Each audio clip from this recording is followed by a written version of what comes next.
voices and screams and crying. I would hear all the sounds of hell.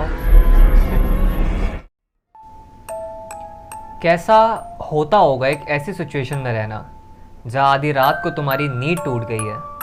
तुम आंखें खोल के देखते हो तो एक लेडी तुम्हारे चेस्ट के ऊपर बैठ के तुम्हारा नाम पुकार रही है और धीरे धीरे तुम्हारे फेस की तरफ आगे बढ़ रही है। या फिर कोई इंसान आधी रात को तुम्हारी विंडो को नॉक कर रहा है और तुम्हें हमेशा के लिए अपने साथ ले जाने की बात कर रहा है। या कुछ भी ऐसा जिससे कि तुम बहुत ज़्यादा डरे हुए हो, तुम्हें पसीना आ रहा है, तुम्हें उस सिचुएशन से भाग जाने का मन कर रहा है लेकिन तुम्हारी बॉडी रिस्पॉन्ड नहीं कर रही है, तुम मूव नहीं कर पा रहे हो, तुम्हारा चिल्लाने का मन कर रहा है, तुम किसी को अपनी मदद के लिए बुलाना चाहते हो बट तुम्हारी आवाज़ नहीं निकल रही है।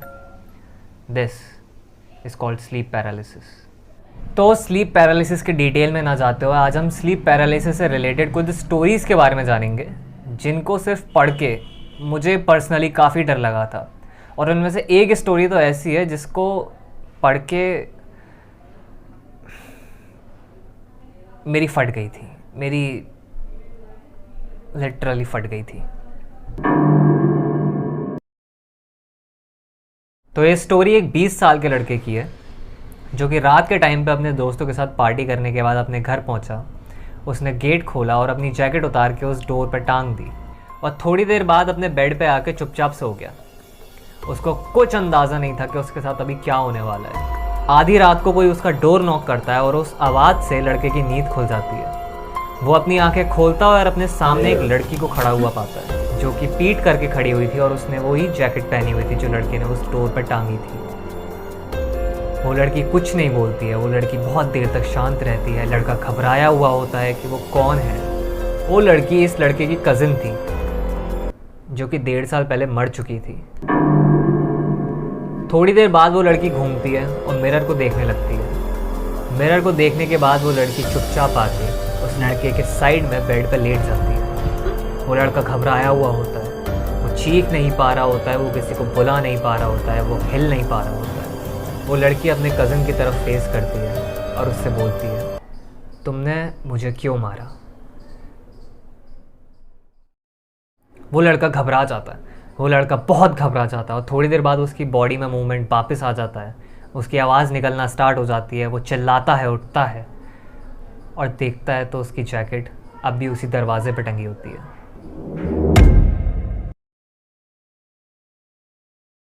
ये स्टोरी एक 40 साल की लेडी एमिली की। जिस रूम में एमिली रात को सो रही थी उस रूम में एक क्लोजेट था और एमिली को पता था उस क्लोजेट में कुछ तो है, कुछ तो बहुत ईवल उसके क्लोजेट में। पर एमिली को ये भी पता था कि वो एक सपना देख रही है और थोड़ी देर बाद वो सपना टूट जाता है। एमिली उठती है और बहुत ही रिलीफ फील करती है कि फाइनली ये सपना ख़त्म हुआ। But after some time she realise there was something in her closet. It wasn't a dream. और सडनली उस क्लोजेट में से कटा हुआ सर एमिली की तरफ उड़ता हुआ आता है। एमिली उस चेहरे को देखती है। वो चेहरा एक लड़की का था जो कि एमिली के साथ ही उसके हाई स्कूल में पढ़ती थी। एमिली जब दोबारा उस क्लोजेट की तरफ देखती है तो उस क्लोजेट में से अजीब सी आवाज़ें आ रही होती हैं। एमिली के रूम की लाइट्स ब्लिंक कर रही होती हैं और अचानक से वो कटा हुआ सर एमिली से बोलता है, You may die soon. ये होने के बाद एमिली अपने स्लीप पैरालिसिस से बाहर आती है और एमिली के अकॉर्डिंग ये उसकी लाइफ का सबसे हॉरिफाइंग इंसिडेंट था। अब तक जो मैंने 2 स्टोरीज़ बताई थी वो लोगों का सपना था, वो लोगों का इमेजिनेशन था स्लीप पैरालिसिस का। बट अब जो मैं बताने वाला हूँ मुझे नहीं पता कि उसको रियल कंसिडर किया जाए या फेक बोला जाए। मुझे नहीं पता, मेरे पे कोई क्लैरिफिकेशन नहीं है उस चीज़ का। मुझे नहीं पता कि वो कैसे हुआ, वो क्या था।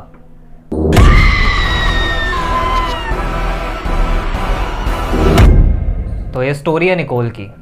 हर रात की तरह निकोल इस रात भी अपने रूम में सोने के लिए जाता है और उसको एक बहुत ही भयानक सपना आता है जिसकी वजह से निकोल उठ के बैठ जाता है। निकोल को रियलाइज़ होता है कि ये बस एक सपना था। निकोल दोबारा लेट जाता है और आंखें बंद करने से पहले उसकी नज़र उसके सीलिंग फ़ैन पे जाती है। उसके सीलिंग फ़ैन पे कोई आदमी बैठा हुआ था जो कि उसके सीलिंग फ़ैन का नट काट रहा था ताकि वो पंखा निकोल पर गिर जाए। निकोल डरा हुआ था, निकोल हिल नहीं पा रहा था, निकोल आवाज़ नहीं निकाल पा रहा था। उसके पास कोई ऑप्शन नहीं था बजाय उम्मीद करने के वो पंखा उस पर ना गिरे। थोड़ी देर बाद निकोल को खुद को पता नहीं चलता कि कब उसको दोबारा नींद आ जाती है और वो स्लीप पैरालिसिस टूट जाता है। अगले दिन सुबह उठते ही निकोल सबसे पहला काम ये करता है कि अपने सब रेडिट पर जाके ये स्टोरी पोस्ट करता है। उसके बाद वो अपने रेगुलर कामों में लग जाता है। दोबारा रात होती है और हर रात की तरह निकोल इस रात भी सोने जाता है और एक चैन की नींद सोता है।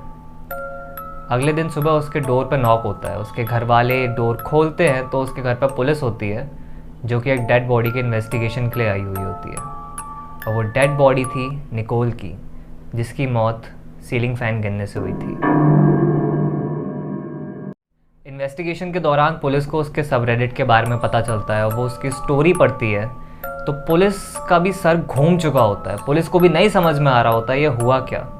उन लोगों के पास भी कोई क्लैरिफिकेशन नहीं होता इस चीज़ का, जिसके चलते ये केस बहुत जल्दी बंद हो जाता है। हो सकता है कि ऊपर ऊपर से स्टोरी सुनने में तुम्हें इतनी क्रीपी या डरावनी ना लग रही हो, बट कभी इसके बारे में सोच के देखना, ये किस्सा तुम्हारी नींद उड़ाने के लिए काफ़ी है। स्लीप पैरालिसिस एक बहुत ही कॉमन चीज़ है। ये कभी भी किसी के साथ भी हो सकता है। हो सकता है कि आज तुम सोने जाओ, रात के 1:30 बजे तुम्हारी आंख खुले और तुम्हारे बेड के नीचे कोई बेसब्री से तुम्हारा वेट कर रहा है।